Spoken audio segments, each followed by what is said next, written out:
those words apply more truly to our current young generation, which we'll define for these purposes as folks under 30 or under 35. They apply more truly to this generation than to any other since FDR addressed them to what came to be known rightly as the greatest generation. Now, the greatest generation, tested and tempered by depression and war, didn't know at the time that they would become the greatest generation, and this new generation doesn't know that yet either. I pray, by the way, that they will not share in common with that generation the experience of the Great Depression. But I believe that this group of young Americans has the potential to be that generation. It's an indication, I think, of creeping middle age when you start giving whiny speeches about what's wrong with the new generation. So maybe because I don't want to have anything to do with that, I view this generation in a very uncranky and positive way. Your generation, if I can address you who are here in this room, have been exceptional in your devotion to service, in tutoring and mentoring, in soup kitchens and homeless shelters, in environmental programs. You combine the idealism of the 60s with the practical concerns of the generation of the 80s and 90s. It's wrong to stereotype generations, but since I'm praising you, I thought you wouldn't mind. You're more practical than many who came out of the 60s and more idealistic than many who came out of the 1980s. You want to do good, but you want the good you do to last. You're willing to take risks, but you're not foolhardy. You have doubts about politics, but you're willing to give politics a chance. You have no illusions, but you do have hopes. The healthy balance I see in your approach was nicely captured 100 years ago by Teddy Roosevelt when he said, "A blind and ignorant resistance to every effort for the reform of abuses and the readjustment of society represents not true conservatism, but an incitement to the wildest radicalism. For wise radicalism and wise conservatism go hand in hand. One bent on progress, the other bent on seeing that no change is made unless in the right direction." That, I think, is your generation's approach.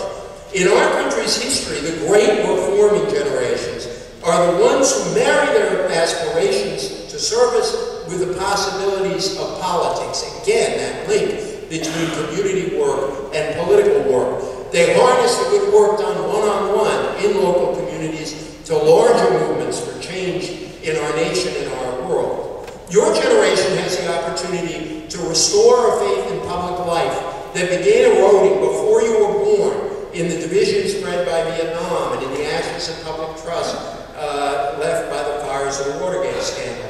Your generation has a chance to get us past the wreckage of the old culture wars, the debris of race, gender, and sexual prejudice, the disappointment of government failures, and our loss of faith in our collective capacities. John Kennedy said, "I do not believe that any of us would exchange places with any other people or with any other generation. I do not envy the problems you are inheriting, but I do envy the opportunity you have to break with failure, with flawed ideas, and with old arrangements. You are special because you are daring to hope again, and you should not believe that hope is naive." And I want to say hope, it seems, has become a politicized word in this election, and I want to suggest Barack Obama and I had our own journeys to our love of the virtue of hope. If hope for social change and inventiveness were naive, then the Exodus would never have happened. The disciples would never have left the upper room. The pilgrims would have stayed home. Our founders would have paid their tea taxes and saluted the king. The abolitionists would have given up. Eisenhower, Churchill, and Roosevelt would have called off D-Day. Rosa Parks would have gone to the back of the bus. If hope were naive, our air and our water would still be dirty. Our elderly would lack health insurance, and you'd be communicating by telegraph instead of IMing and texting each other, which some young person may be doing right at this moment. As a father of teenagers, I can tell you there is a lot to be said for the old telegraph. No, hope is not naive. Hope accepts the human tendency to sin, but also our capacity for transcendence. Hope is realistic about what is, but imagines what might be. Hope sees through empty cynicism and around the corners of our current difficulties. Hope, I believe, is the virtue on which faith and love depend. Now, yes, I am laying a heavy burden on you, and I shouldn't do that since 3 very smart young people are about to come up here and can lay that burden back on me. But I am laying a heavy burden on you, but that is because I do believe you're a special generation.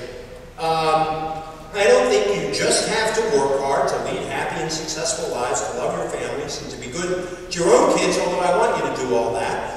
I'm calling upon you to be the generation that transforms charity into justice, cynicism into hope, division into dialogue, selfishness into generosity, impatience with politicians into a belief in the possibilities of politics and public life.